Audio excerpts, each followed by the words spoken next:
We were with a sister of our church having a meeting about the children's primary program when all of a sudden the floor felt like it was going to fall out from under us. I suggested we get into the windowsill. My missionary companion noticed that the wall was wiggling, so he suggested that we go down to the patio. Once there, we realized that we were surrounded by 4 big walls that all looked like they were going to fall down on us.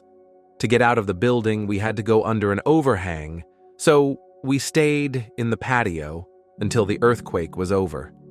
Being a 2-story building, it's really a miracle that it didn't fall on us. The earthquake lasted for about a minute, then we went out to the street.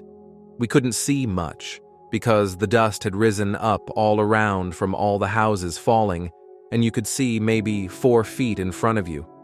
The sister with us started crying. She was scared for her family. She grabbed both of our hands, and we all started running to her house to see if her family was okay. But we couldn't run. We had to climb over walls and different things that had fallen. People were running all over and crying and confused. You could not tell where the streets were. There was rubble everywhere. I served in Vietnam. I've seen families cry before, and I've seen little kids hurt before. But that was nothing like this. There was nothing they could do about it. Every person in the city was crying, and you knew that there were dead people all around you, even if you couldn't see them. We had been extremely blessed by God. We went up to the house and couldn't find her family, so we went up the road to her brother's place outside of town to look for them. Then we realized that the lake up above Caraz had most likely cracked and was now becoming an instant river that would flood the city. So we left this sister and ran back down to warn people and get them to the mountains. The valley was not safe. The lake didn't crack, but the glacial mountain did cause an avalanche that buried nearby villages. All I could hear was the deep rumble of the mountains, like God was speaking, and everything else had fallen silent. After leaving the church, we gathered people on the hill for safety before heading back into the city to help. The streets were unrecognizable. The homes we'd walked by so many times were flattened. Only 4 buildings remained standing. The people were either walking among the ruins or buried beneath them. We gathered blankets from our house to share and spent the first night under makeshift tents, bedspreads and blankets stitched together.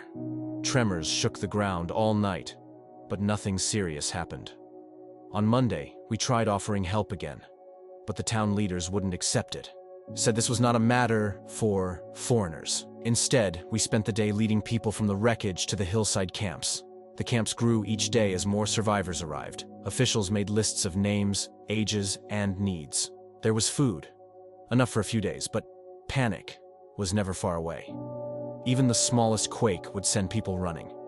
That night, a man came to our tent and shouted at the leaders. "The gringos are the only men in this town," he said. We hadn't done much, but his words made us feel like maybe tomorrow we could do more. On Tuesday, we helped dig bodies from the rubble and led more people to safety.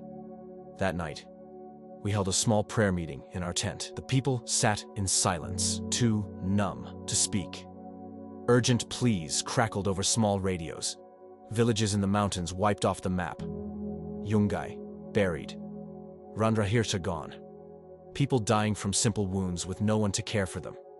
Helicopters circled overhead, taking photos of nothing but dust and rubble. Each day, camp leaders lined up for food rations, just enough to keep everyone alive. The officials in Camp 1 kept their own supply of food and liquor, with guards posted to protect it.